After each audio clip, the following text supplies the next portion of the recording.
$20,000 in debt. And I know I'm not the only one. Way more people are in credit card debt than you can even fathom. And I'm talking large amounts of debt. Next time you feel really bad about not being able to attend a festival or have some sort of experience or have a luxury item because you don't have the money, just remember that most of these people that you know are borrowing money to get it, okay? Once upon a time in college, I lived in this huge shared living situation, which was a total fucking nightmare, okay? There were like 1 million people in the house, and I'm not even exaggerating. And there was this one girl I lived with that would literally travel out of the country to go to concerts multiple times a month, and she would like always get barricade, and she always had these huge shopping hauls and generally like really expensive beauty products and clothes, and like it was actually insane. And I remember moving in and thinking like, how is she affording this shit? Like specifically all the international flights and concerts, and sometimes there wasn't even a concert. She would just be like, I'm gonna go to Europe for a few days. And I was like, okay. But then other people in the house informed me that like she was actually in $30,000 of credit card debt and she just didn't give a fuck. And one time I talked to her about it and she was like, my parents have declared bankruptcy 5 times. Like, money isn't real. I was like, okay, bro. I forgot to add that one time people from the local court, or one of the local courts, pulled up in the parking lot of our house and served her these papers because Discover, like the credit card company Discover, was going after her for all this money she owed that she hadn't paid back like months ago. And I remember talking to her about this money because she would bring it up frequently, like in the house when I was like cooking in the kitchen or whatever, being like, yeah, it was like $1,200 or it was $2,000. Like the number would vary. Like who fucking knows what the real number was? Like whatever she said, it was probably triple that. So like who really knows? But she's like, but they're a big company, like they'll just eat the cost. I'm like, no, they're gonna get you. And they did in fact get her, and they started like garnishing her wages and shit. Like it was actually crazy. Hey YouTube, there's this wave of debt confession videos taking over every platform right now. And the more you've been watching them, the more you realize all these stories are all kind of connected to the same root problem. I've been watching these for a while and I wanted to break down what's actually underneath all of it. Because I think there's a lot that gets missed when people just react to the numbers without really digging in. This video is about understanding the why behind all of it. Why people end up here, why it keeps happening, and why the conversation around debt in this country needs to completely change. I recently posted about the fact I'm 26 years old and I'm in $95,487.73 worth of debt, and I want to talk about it.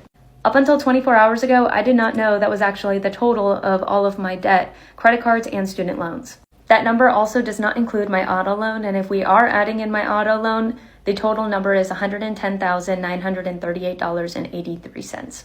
Since totaling up all of my debt, I don't think I've actually gotten one good breath of oxygen in the last 24 hours. I feel like there is an elephant sitting on my chest, and I don't think I can sit still because all I keep repeating is $95,487.73. All of this debt was racked up through decisions I made between the ages of 18 and 26. My first associate's degree I got from a community college and I didn't have to pay for because of the Pell Grant, but I decided to go to a university and got my bachelor's degree, which is where I really started to rack up the debt. Then in the last 2 years, I decided to finish a nursing degree at a community college in the last 2 years, but that's where I started to rack up even more debt. What really sucks is realizing that the majority of these student loans is not from tuition. It's actually from living expenses and living way above my means. My debt comprises of 2 credit cards, 5 federal student loans, and 5 private Sallie Mae loans. I can handle the federal student loans, but when I tell you Sallie Mae is bending me over and not in a way I like, it's actually insane. Sallie Mae is genuinely evil and they prey on young students. And the reason why they take advantage of young students is because they know if you're reaching out to a private loan like that, you genuinely need it. Out of the 5 Sallie Mae loans I have, one of the interest rates that is the highest is 16.28%. The lowest interest rate I have with Sallie Mae is 9.88%. Now, my federal student loans are between 4 and 6%, which I think is manageable. Although I had parents who would tell me what I should or shouldn't do, I never had anybody really sit me down and fully teach me financial literacy. I never had anybody sit me down and really explain to me the scope of what I was doing and what it would look like in the future when I had to pay for it. In the moment, all of the student loans just felt like fake money because they just kept coming and I just kept spending. I don't regret any of the experiences I've had between the ages of 18 and 26 or any of the things that I've done, but I do wish that I managed my finances way better than this. I think what's even more sad is a lot of these student loans were going to rent, which my rent was around $1,200 a month, and that's been consistent over the last 2-3 years. Thankfully, I do have a finance bro as a boyfriend, and he is really great at managing money and managing wealth. And so I am working with him to do a snowball effect. If I snowball all of my loans at the current rates that they are without consolidating them, I can pay all of this off by 2032. It's really sad because I'm excited about starting my first nursing job next month, but at the same time, I know that all of the money I'm making is going to debt. I'm turning 27 this year, and I wish I could be thinking about starting a family or getting married or buying a house, but really, I can't think about anything but paying off this debt. The last thing I would want to do is bring a child into this world while I have debt hanging over my head. So it almost feels like my life is kind of on hold right now, but I feel like it's even more motivation to just pay this off as quickly as possible. It is what it is. What's done is done. And at the end of the day, if you are in your early 20s and you're thinking about taking out student loans, I urge you to reconsider and ask yourself whether or not you really truly need it. If I knew then what I know now, I would tell myself that no experience, no desire, no want is worth the stress that I feel now. They asked me why am I $500,000 in debt. It's because I went to college. So that's when my debt journey started, just like a lot of us. Why would you give me that much money? I took out $40,000 worth of student loans, and I think I pay $169 towards it every month. A drop in the bucket. When I was in college, I also started getting credit cards.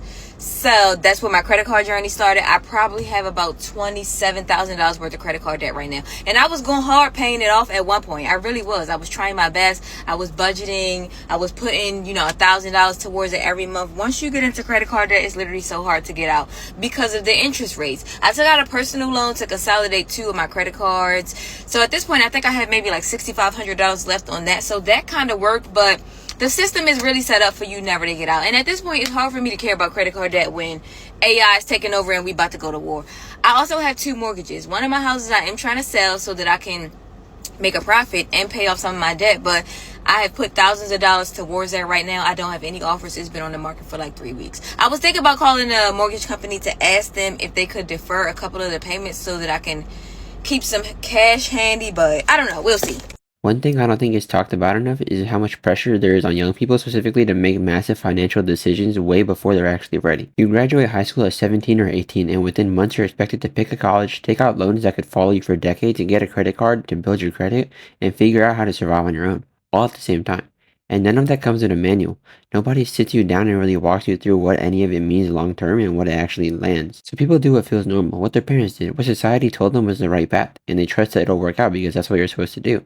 The problem is the world these financial norms were built in doesn't really exist anymore. College costs 4 times what it did a generation ago, and entry-level salaries haven't come close to keeping up with that. So you have an entire generation following a blueprint that was drawn for a completely different economy, and then getting blamed that the blueprint doesn't work. The shame that comes with debt is so much heavier for young people because they feel like they messed up a life that was just getting started, when in reality they really just got handed an unfair starting point. Understanding that is important because it changes the whole framing. This isn't about being irresponsible, it's about being set up to struggle by systems that haven't been updated to actually help people succeed. Hi there. Let's talk about this number right here. This is how much debt I have. I'm about $180,000 in debt from both federal and private student loans, my car loan, credit cards. That is all of my debt. I am 24 years old. I have a bachelor degree, so not even a master's. I have 1 minor, no focus in my major, as well as an honors degree, which did require some extra credits. So that is where this number is coming from. This is on top of the little amount of scholarships that I was awarded, so money I didn't have to pay back. This is everything I owe. Everything I owe. I came out of college in June of 2024, and I did not look at the debt that I was accruing. I took out loans as I needed them each year for college, and I didn't really think about what the percentages meant because I was never taught financial literacy. I didn't think about what the realistic number was going to be that I would have to owe each month on these loans, and they are astronomical, I will say. Sallie Mae, which is my private loan creditor, wants $1,800 a month from me. That's just Sallie Mae. I am right now in a grace period for 12 months where I only have to pay $1,033 to Sallie Mae. I would not be able to afford the $1,800 a month if I wasn't able to get it down for 12 months. I don't know what I'm going to do in 11 months, but this is just me talking about it. On top of that, I owe about $287 to the federal government per month. That's not changing. And I owe $202 for my car payment, and that's not even including the $150 or $60 that I owe each month for the car insurance or my credit card payments. That doesn't include any of that. So, alone, Sallie Mae wants $1,800 from me. I graduated college, as I just mentioned, in June of 2024, so this last year, and I wanted to just have a nice summer because I have been doing school for the last 5 years, and I've been taking summer courses full-time every year, and as well as working full-time. So this is also, like, the debt I have, and I was working full-time during the summers, and I was working part-time during the school years, so that's all, like, I still had no money, like, and I had to take out loans. So, being 23 years old, almost 24 when I graduated, I decided that I was just going to get a part-time job so that way I could only work part-time during the summer and kind of enjoy the summer because I had been doing over full-time in schools and working and had a role in my sorority, and I decided that I was just going to work part-time.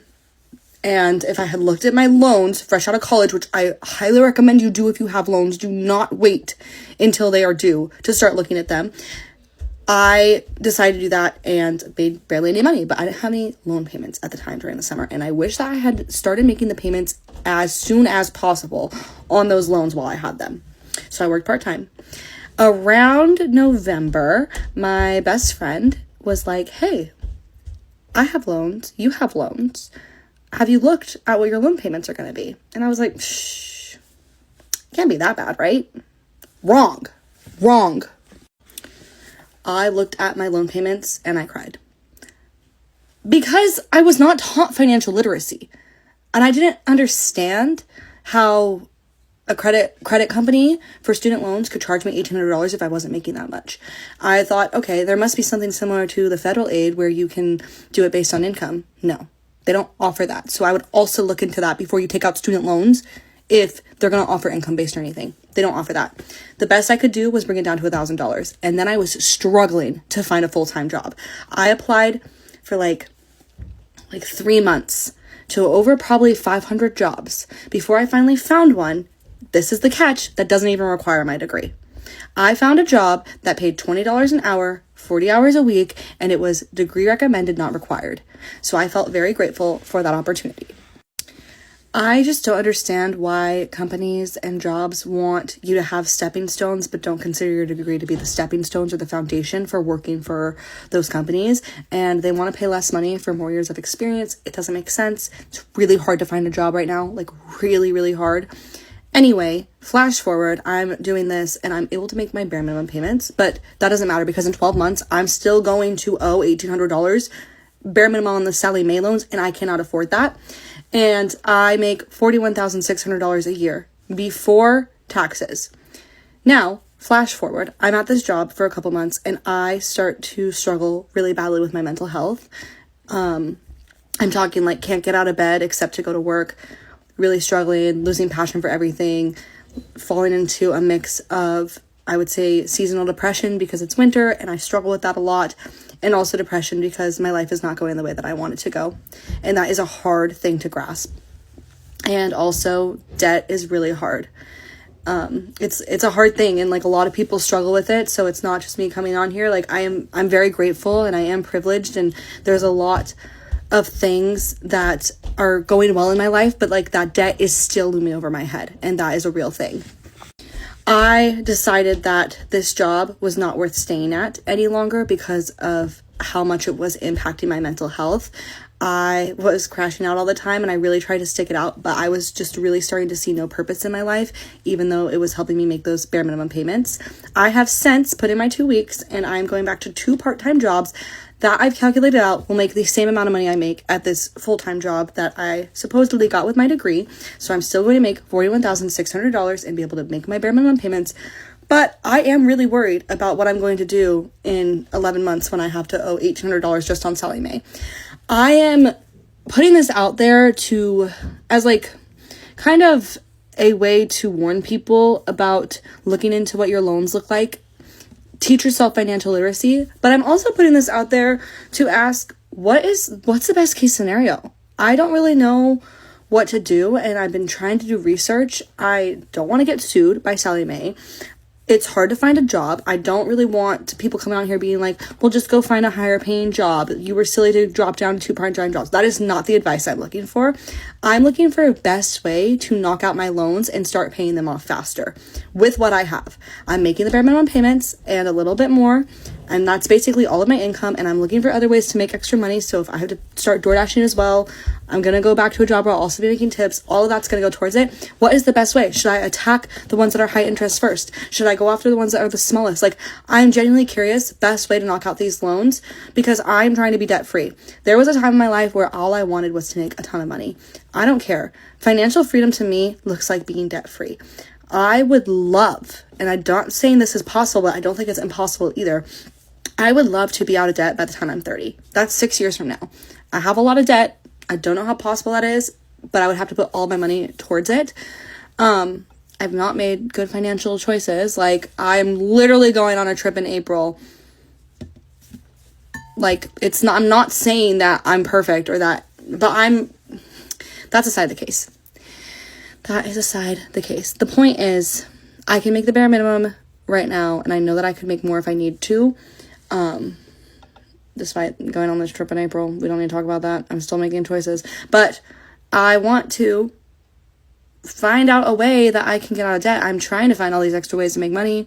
I'm going to keep probably eventually in the future apply to jobs, but it's just, this is the reality of it.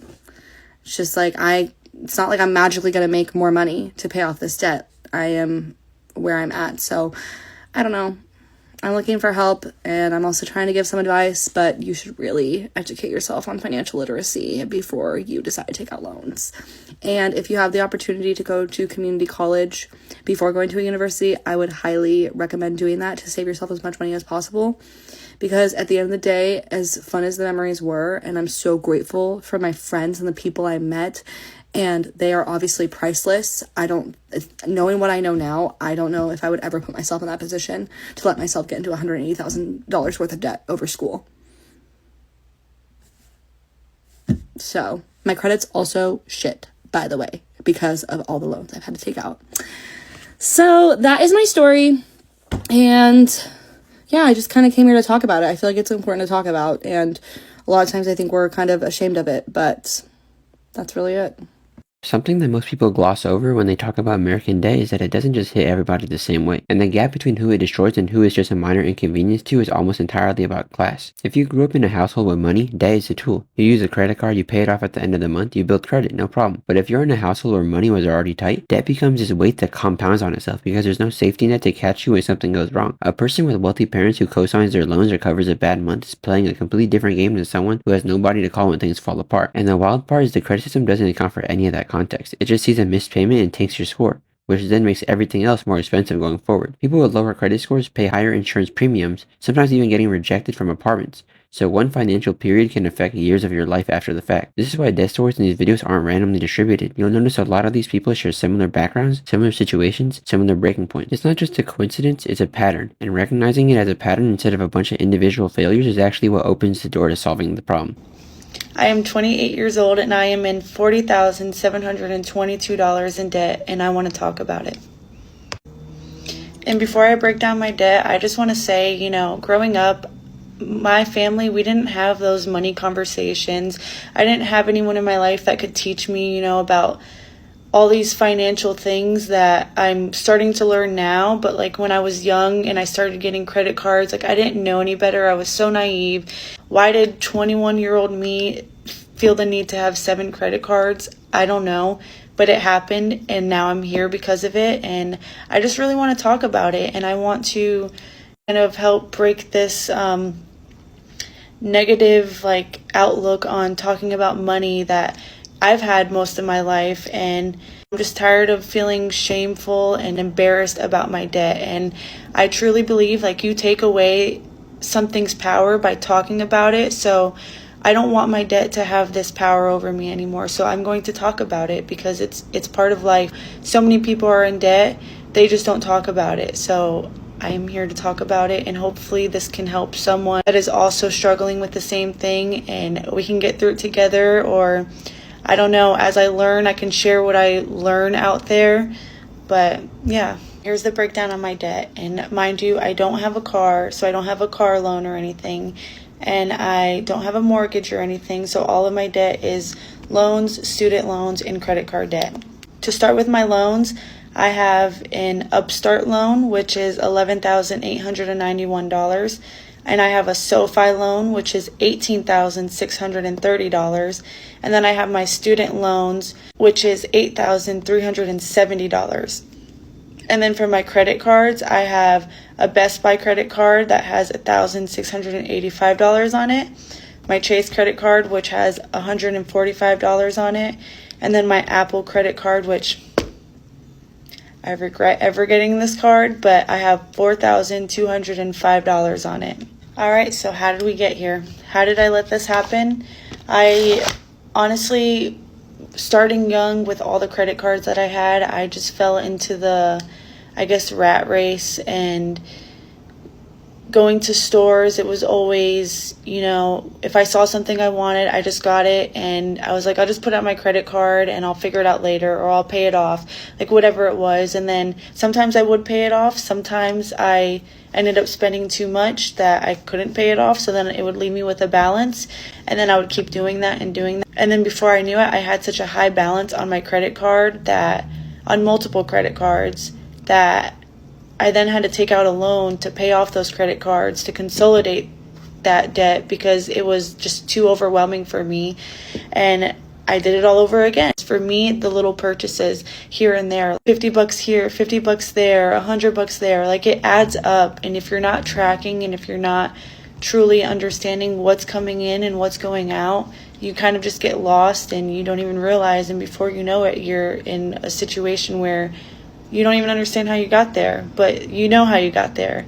And it's not what I just want to say. It's not worth it. It's not worth it. So if this can, I don't know, get in front of the young adult crew that is starting to manage their finances on their own, or someone in the same boat as me, like, you're not alone. And I want to talk about it because I want it to stop having so much power over us, and I want you to know, like, you can be in control. And the way to be in control is truly track your finances and budget and do what you have to do. Like for me, what has been helping me so much is I use the Rocket Money app, and I love it because I plug in all my accounts in there, and it is able to give me an overall view of my finances. I'm able to put budgets in the app, so for each category, I have a budget, and it tells me when I'm reaching the maximum for that category, so I can truly keep track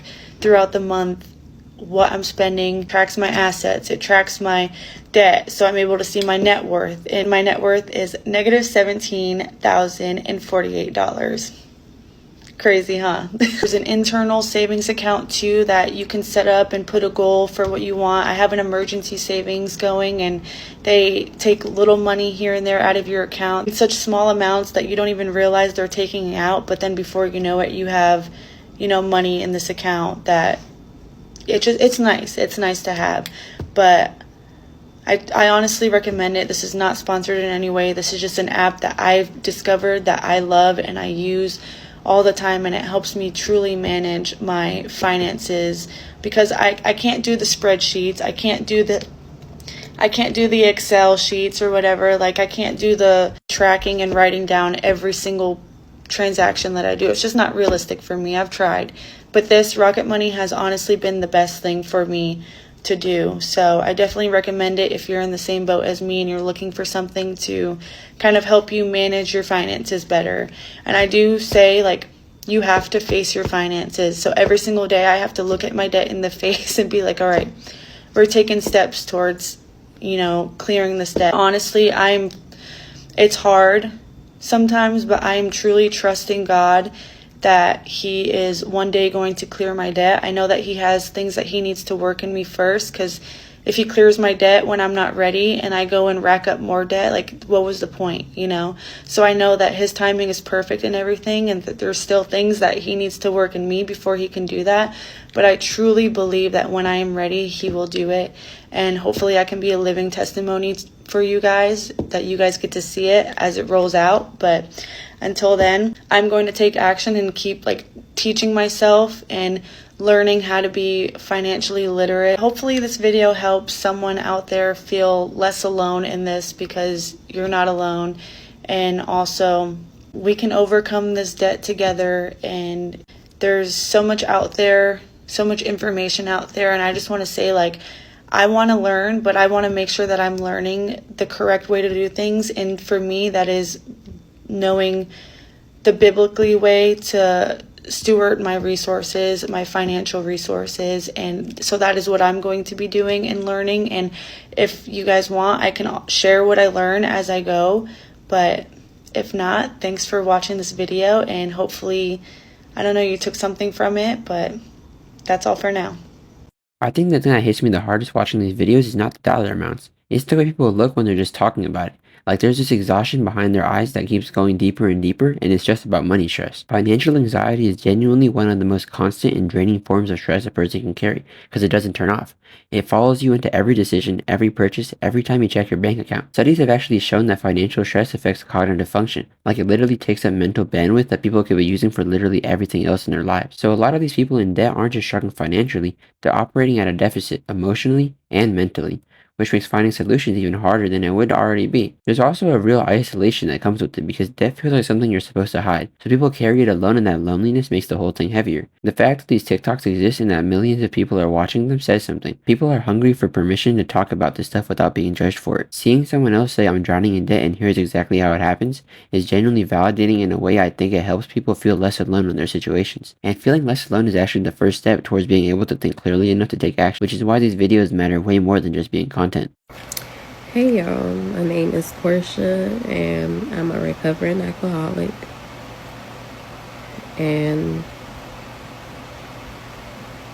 a gambler.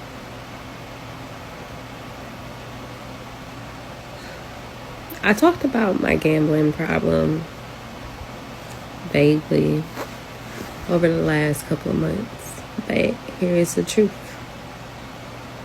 It's gotten so bad. It's gotten really bad. It's gotten really bad. To the point, last night I spent every single dollar I had. Every single dollar. And I'm so numb, I can't even cry about it. And it won't do me any good anyway. So I just got off the phone and I had a talk with a longtime friend. And he's a director of finances. And I finally just came out to him, and I'm just like, I fucked up big time. Fucked up big time. I am in $100K a day because of my gambling problem, amongst other things. Like, a good 70,000 of that is from gambling. And I need help. So, I've been being told to put myself on a ban list for the casinos. And every time I say, okay, yeah, I'm gonna do it, but I don't ever do it. So after this video, I'm already putting it out there to the world. After this video, I'm gonna put myself on the ban list in my state. That's a start. I know it's not everywhere, but it's a start. I need help.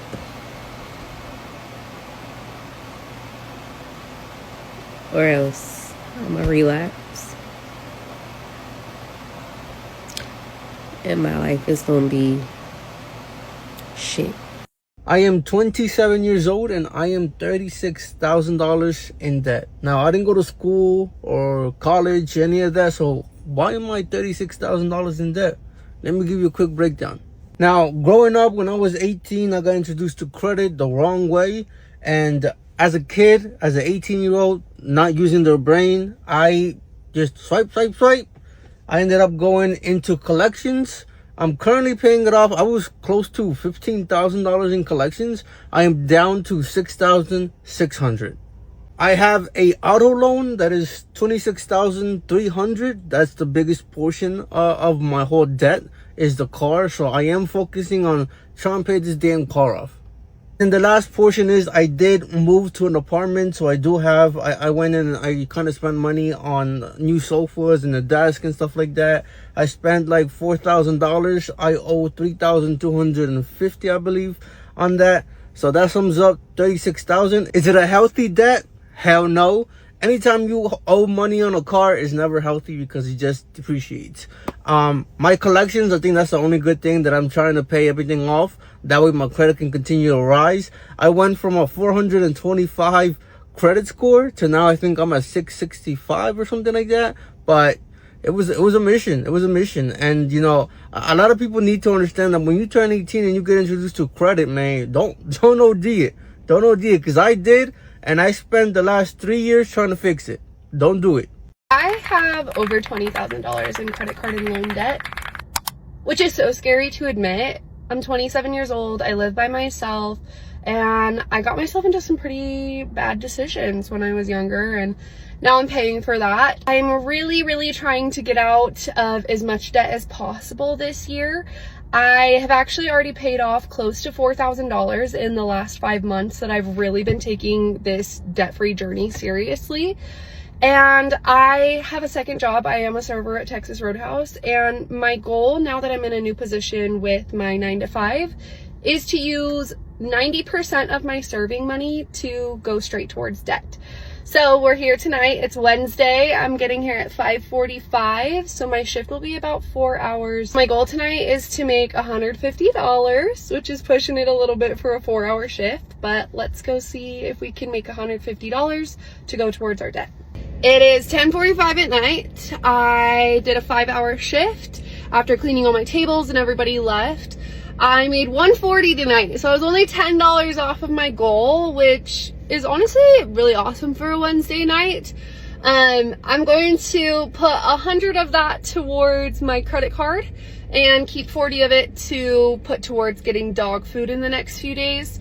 And that means my Capital One card is currently at a balance of $2,098, and that $100 is going to bring it out of the 2000s. So I'm one step closer to getting that one paid off. That's my big one that I'm focusing on right now, doing the snowball method. Thank you, Dave Ramsey. But yeah, we're one step closer to getting that credit card paid off, and I hope to have it paid off in the next 2 months. I want to be real about this because I think a lot of the conversations around debt solutions stay really surface level and don't really address what would move the needle for most people. Budgeting apps and spending trackers are fine, but telling someone who's already stretched thin to just spend less is not a plan. It's just restating the problem back to them. Real change for most people comes down to income, which is one variable that budgeting alone can never fix. And that means advocating for better wages, better job opportunities, and make more realistic paths to financial stability. On a policy level, things like student loan reform, interest rate on credit cards, and stronger consumer protection would genuinely change the landscape for millions of people overnight. Those conversations are happening, but they move slowly. So in the meantime, the most powerful thing an individual can do is get informed. Really understand the terms of what they owe, what their options are, and what resources exist that they might not know about. A lot of people don't know they can negotiate with creditors, that medical debt has different rules than credit card debt, or that certain federal programs can significantly reduce or restructure what they actually owe. Knowledge is genuinely one of the most underrated tools in this whole situation because the system is complicated on purpose, and understanding it even partially gives you back some power. At the end of the day, the people in these videos are still here, still talking about it, still figuring it out, and honestly, that kind of resilience deserves way more credit than the comment sections usually give it.